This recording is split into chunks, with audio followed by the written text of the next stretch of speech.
बच्चों good morning. बच्चों आज जो हमारा टॉपिक वो है ग्राफीय विधि से।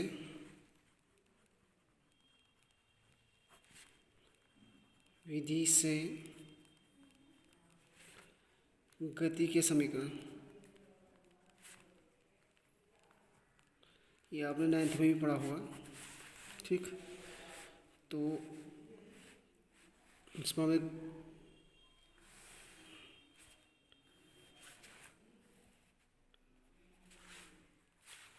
ये समय है,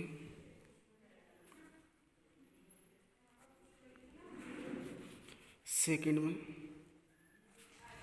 ये वेग है,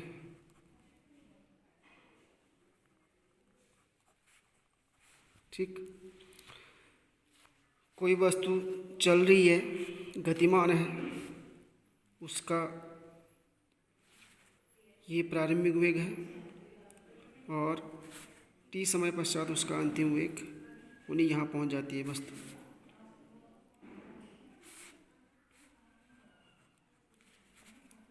ठीक, तो यहाँ से हम एक परपेंडिकुलर ड्रॉ करते हैं। कुछ नहीं है, कोई वस्तु चल रही है, वो आपका शून्य से स्टार्ट, ये ग्राफ इसलिए नहीं कर रखा है क्योंकि पहले से कोई वस्तु क्या आपकी गति में है। तो माना प्रारंभिक वेग उसका कितना है, u है, ठीक। और t समय पश्चात उसका अंतिम वेग कितना हो जाता है आपका v। यहाँ से एक परपेंडिकुलर हमने ड्रॉ किया x एक्सेस में, ये आपका y एक्सेस है, एक नॉर्मल यहाँ ड्रॉ किया, सॉरी एक आ जाएगा, इसको यहाँ मिला लेते हैं। ठीक, तो ये जो आपका थीटा है इसके साथ क्या बना रहा है, इस क्षैतिज जो है क्योंकि ये इसकी पैरेलल है तो ये इसके साथ क्या बना है, इसका ढलान है, प्रवणता जिसको हम बोल रहे थे। तो इसको हम नाम दे देते हैं, ये आपका A है, ये B और ये C और ये D और ये E। ये नीचे वाला लेना है, ये वाला नहीं है, ये वाला नहीं, ये वाला है, इसको हम E नाम दे देते हैं। ठीक, ये अंतिम वेग, टोटल वेग कितना हो गया आपका V। ये आपका U है, ये U है, तो ये वाला कितना बच गया आपका V माइनस U। ठीक,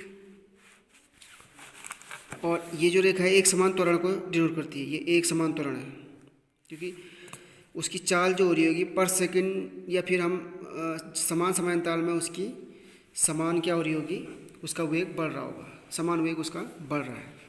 ठीक, तो सीधे सीधे हम निकालेंगे ढलान या प्रवणता, ढलान या प्रवणता बराबर, यानी त्वरण होता है A, तो हम इसको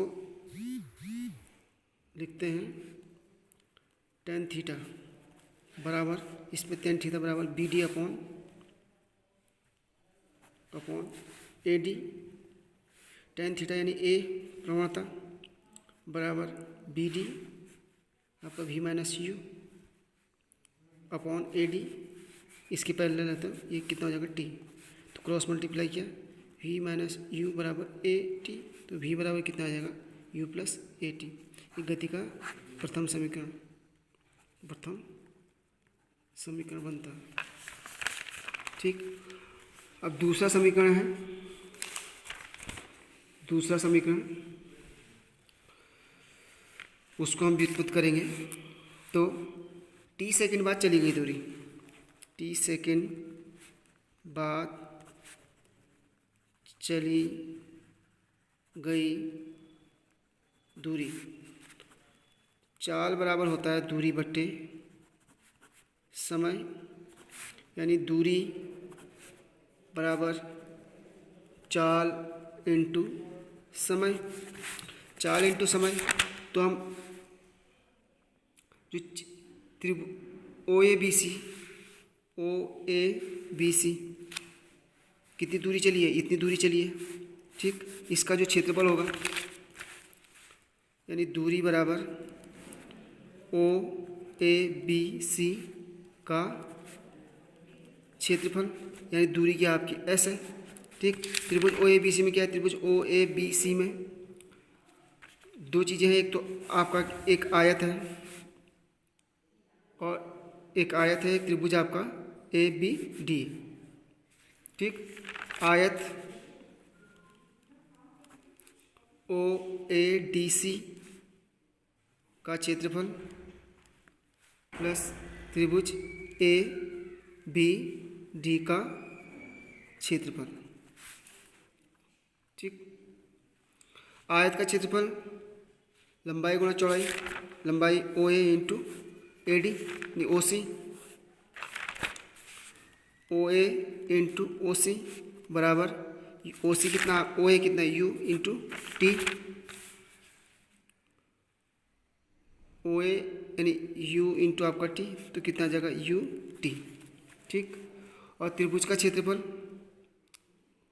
त्रिभुज का क्षेत्रफल जो निकलेगा वो क्या निकलेगा, त्रिभुज ए बी डी का क्षेत्रफल हम निकालेंगे तो 1/2 A D into B D, A D into B D, ये वाला D into B D, 1/2 A D कितना है, ए डी यानी T into B D, V minus U, V minus U, V minus U हमने निकाला है यहाँ से, ये कितना निकला है V minus U, V minus U कितना निकला है ए टी, इसका मान रखेंगे हम यहाँ पर बराबर half T into A T, तो कितना हो जाएगा हाफ ए टी स्क्वायर।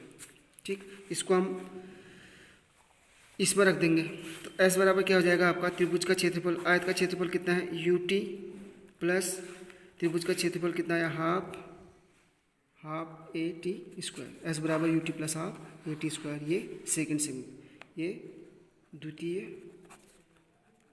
समीकरण।